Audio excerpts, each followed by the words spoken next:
Hello, welcome to EDFGC5809. This week, which is the last week before you go out on your, well, most of you go out on your placements, we're looking at how we plan for student engagement. I'm not necessarily going to give you particularly concrete plans. I'm more posing some considerations for you to reflect on, because as you know already, is a key thing that you're looking at in this whole course. So we're looking partly at implementing the 5E to support student learning. 5E model is a conceptual framework that's quite common in Victoria, and I'm pretty sure that you've probably come across it before, but if not, this is a chance to look at it. We're also going to explore student engagement, which is quite a wide-ranging and multi-layered concept. So the learning intention is for you to engage in some authentic critical reflection about your work as a professional educator, particularly in respect to planning for learning, engaging students in the learning, and some effective classroom management considerations. Reflect on the different types of engagement that you plan for, and that's why we're looking at the concept of engagement, and familiarise yourself with the 5E model. And you should be able to distinguish between at least 3 different aspects in the overarching concept of engagement, or 3 different concepts you can call it as well, and identify a strategy that you plan to use in your teaching to promote your students' cognitive engagement, which is one of those different concepts. So engagement is a pretty broad term. In fact, just for the sake of it and for curiosity, I typed in engagement in the Australian curriculum, and as you can see, it generated no less than 521 results, which is a fair few. So it is something that we constantly hear as educators. Oh, we need to engage our students, and it's almost sold as some sort of panacea. And I think it's important to actually examine what we mean by engagement. And if we look at some of those word hits in the curriculum, it talks about engage in discussions, about observations. So that's really, I'm guessing, engage in partaking and being active in contributing to such discussions. Engage with familiar text types to predict meaning, really becoming exposed and working with them. So is that really engagement? I don't know. I think the term is used in a somewhat sloppy manner sometimes.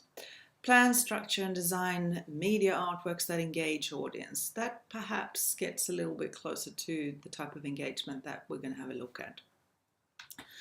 So it is a multidimensional construct. The term of engagement, if we're looking at it in respect to enhancing students' learning, which I think makes sense that we explore engagement as in respect to this particular course, has actually been examined and conceptualized in different ways.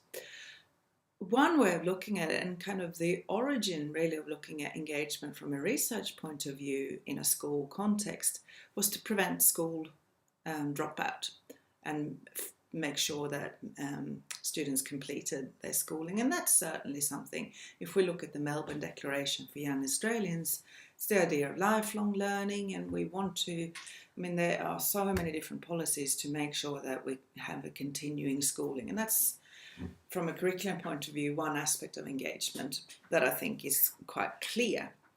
We might not necessarily see that so much in a primary context, but we're laying the groundwork for it by actually getting students to feel that school is important. So Finn was is a really widely cited researcher in respect to engagement, and he talked about behavioural components in respect to engagement, which I think, again, if we think back just to the slide before in regard to the curriculum, I think we can see aspects of that. So participation in class, and also more emotional aspects or affective components like a sense of belonging and valuing learning, which would be more the overarching idea of the curriculum to promote lifelong learning.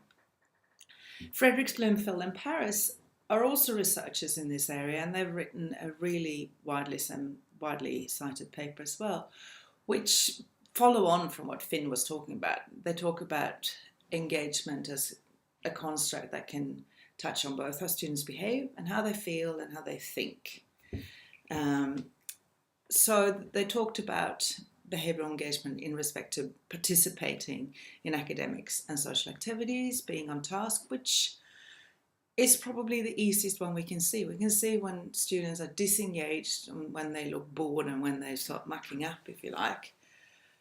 But that behavioural engagement is really just a manifestation of perhaps some of the things that are going on. That's why also the emotional and the cognitive, i.e. thinking, aspects are really important to consider, and they are actually at times quite difficult to judge. We just kind of see the face value, if you like, of engagement a lot of the time as teachers. So in respect to your planning, to get that behavioural engagement happening, you're, rather than planning for that, which I don't think anyone necessarily is, I think what you're trying to do in your planning is actually plan to emotionally engage and cognitively engage your student. And the cognitive aspect of engagement fits in really nicely with what we talked about last week, planning for learning, making sure that we really connect and get students to reflect and metacognitively engage in what they're doing so that they're there, if you like. So emotional engagement is really negative or positive reactions towards the school, to teachers, peers, the whole idea of, again, a sense of belonging and how they feel about school. So we obviously want kids to value school and feel welcome and feel that it's something wonderful. Cognitive engagement relates to the idea of investment in respect to actually, switching on the PowerPoint for learning, if you like, and thinking about it. So it's all those metacognitive aspects as well, and organising your work. So this is closely related to self-regulated learning. Think, okay, what do I have to do? How am I going to go about this? What are my interests? So all those are aspects of cognitive engagement that we as teachers can help a lot by scaffolding. So it's the idea that students are really willing to actually challenge themselves, to exert effort, to comprehend complex ideas and master difficult skills. Because if we don't present our students with challenges, they're going to be really bored. And then all those aspects of engagement are not going to work. Decky and Ryan, who are self-determined, I'm not just going to talk about theory, I promise, who are self-determination theorists, which is quite an interesting theory in respect to the idea that we as learners are actually born with a kind of natural instinct to learn. We're born with curiosity, but for us to really continue that journey, we want to become more autonomous. We're connecting with our interests. We need to make it personally meaningful. And that whole self-determination theory laid the groundwork of two scholars, and one in particular, Reeve, who's written a lot about engagement. He's talking about agentic engagement, which I personally think is really interesting. So it's looking at the three previous types that we've already spoken about: behavioural engagement, emotional engagement, like he's talking about curiosity and enthusiasm there, and also cognitive engagement. But then I think the important thing, and again, from a teaching point of view, when we plan, we can actually plan for agentic engagement as well, because it's the degree to which students are proactive and active in the whole learning sequence, if you like, and during instruction. So this fourth dimension of agentic engagement is, for example, students asking questions, making suggestions, you as a teacher tapping into that. And for students to be able to really contribute, we obviously need to plan. We need to set up our tasks in a sequence that actually give the opportunity and promote that sort of flow and interchange of ideas. So students actively seek to create a more supportive and interesting learning environment for themselves. And the student has a role both as a producer and a product of a social system, which I think is quite an interesting way of looking at it as well. Certainly the idea of scaffolding engagement in respect to actually setting tasks that are challenging, that are not insurmountable, because that's not going to help anyone, but that are just juicy enough for students to continue to be intrigued, and for us as teachers to be able to then help, for example, by asking questions, to help students think of, okay, what do I need to do? Tap into that cognitive engagement by making it an engaging experience that they are actively involved in their learning, which, if they contribute with their interest and are really agents in this whole learning process, that actually then contributes also to the idea of valuing learning, feeling emotional engagement and a sense of joy and enthusiasm, curiosity. Certainly, if we encourage students to discover and follow goals and interests, and not just big goals, because the journey to those goals is quite difficult to get to. So we need to set manageable goals, and goals that are quite, there's a word, proximal goals, that we can work towards to help manage tasks. So that also taps into both behavioural engagement, cognitive engagement, and to a degree also emotional engagement. So we scaffolding an approach where students get clear instructions through success criteria, for example, learning intentions, and they get feedback as well, which help them have that active role in the learning process. Now, the following slides are from the Ballarat offering of this, and this is where we're tapping into the 5E model, which you might be familiar with. And the 5E model fits in quite nicely. If you come across backward design, for example, we've got a big idea, you're looking at what the big goal is, and then you're unpacking that in a learning sequence. Or if we're looking excuse me, at inquiry learning, there are a number of different models for that. Sometimes we talk about the hook and hold and then the explore, etc. This one, it's the same thing, it's the same ideas. You're engaging the students to generate that interest first. So in that sense, engage is wake their curiosity and get them to switch on their thinking before you move on to explore, which is a more, I'm going to unpack this anyway, explain, elaborate and evaluate. So it is a conceptual framework of instructional practice, and it's got 5, I should show 5 fingers rather than 4, action domains. It's not a recipe per se, but it is actually quite a useful way of looking at it. And quite often when you're doing a sequence of learning, you're probably connecting back to engage at the start of every session, because you obviously want to wake up your kids and also connect back to what they already know, remind them and check in with them. So it does inform conversations and guide our reflection on classroom practice, which is obviously a really essential aspect of this course. Teachers as professionals engage in continuous inquiry about their teaching, and I think that's something you're probably very familiar with, having basically reflected on your practice every week in this course and before as well. So we're reflecting because obviously we want to measure the impact we have and inform our teaching so that we constantly make learning meaningful for our students. So we need to look critically at what we're doing. To develop great expertise, we need to understand what it looks like, and that's where different domains are quite useful to examine. So we're not just going on face value, but that we're actually, and sometimes theory is really helpful in this. It might seem abstract or removed from what we do, but actually it does give us some tools to make sense of the reality we find ourselves in.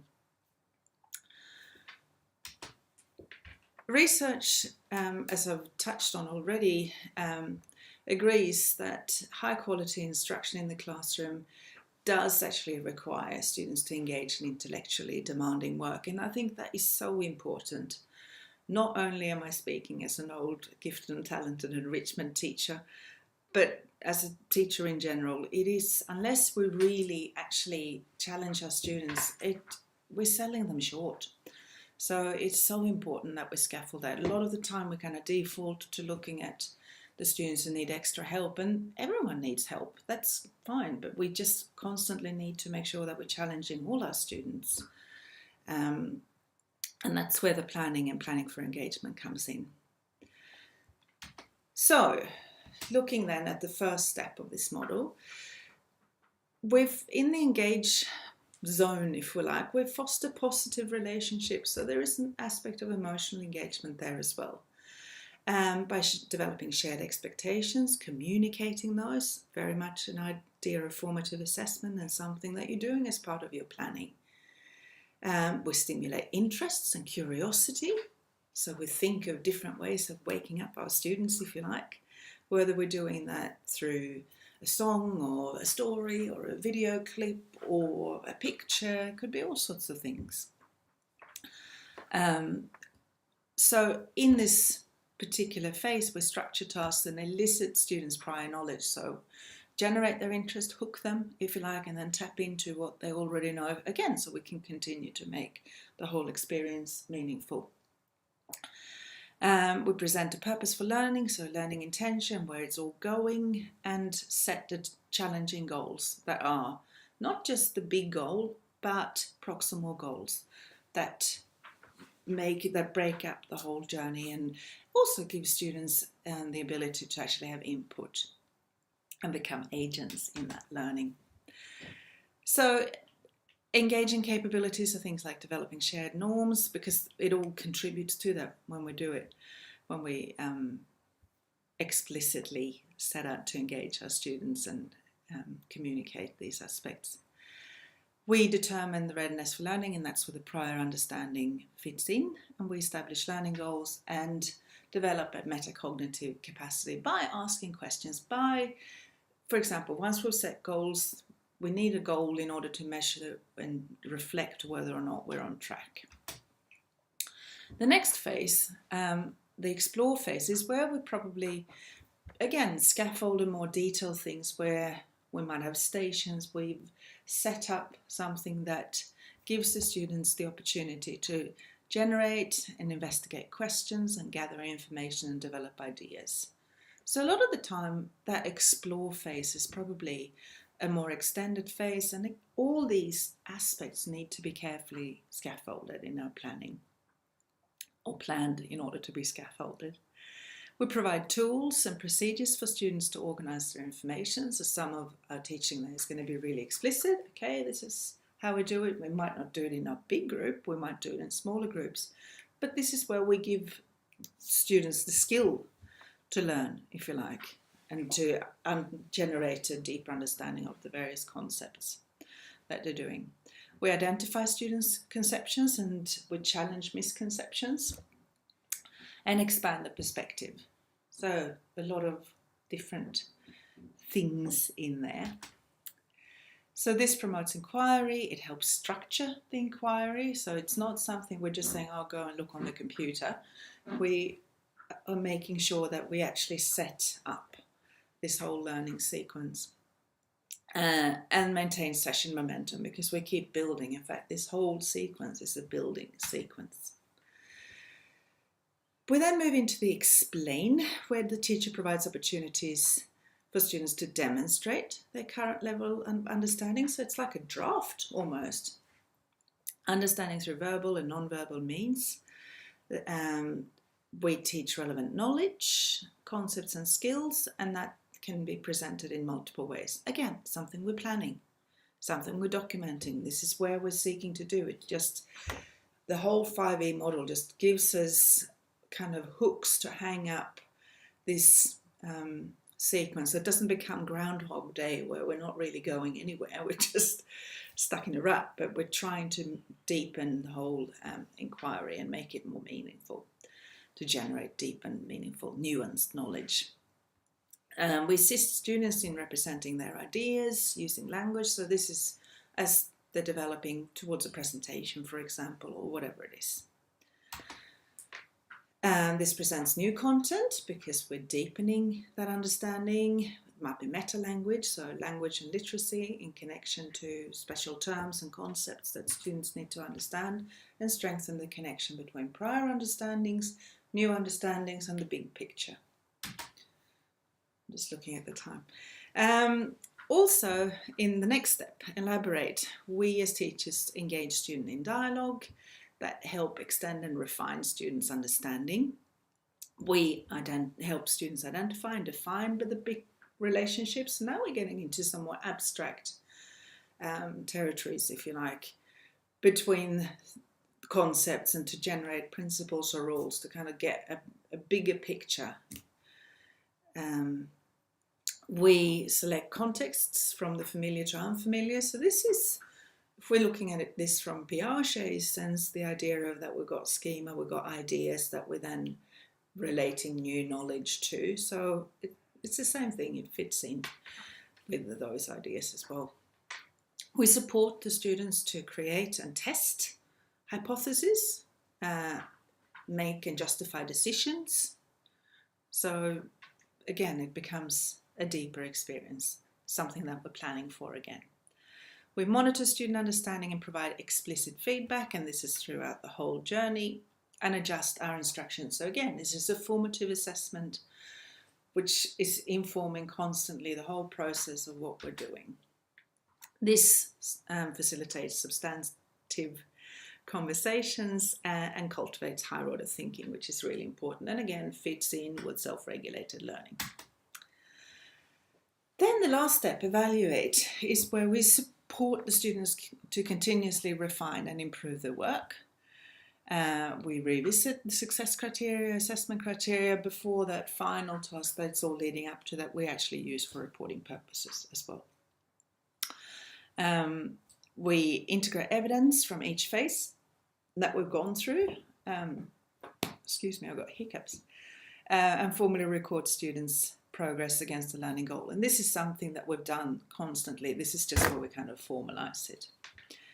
Again, we provide feedback as we've been doing all along, and we give students future kind of, well, first of all, we actually get the students to reflect on their learning process. That's something that should also happen throughout, not just here because it's a bit late if it's just happening there, but this is kind of collecting it all together. It might be part of students putting forward something in a portfolio, a bit like you're doing in your subject here actually, and then annotating why. So it's a reflection of why the student has, for example, identified that sample, and also helps both the teacher and the students to identify future goals.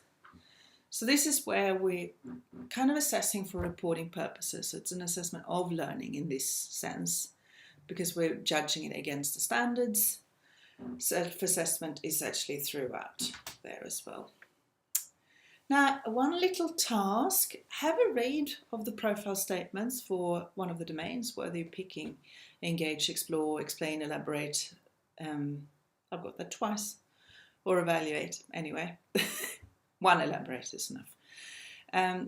Also, make a list of the instructional practice that you identify, that you think, yeah, I'm actually going to try to do this in my teaching when I'm out there, which is very soon. And then take it back to the group. This might be something you want to share in your blog posts throughout the week, so it might be something that you're just keeping in your own mind. Got some references there if you're particularly interested, and that's it. Thank you.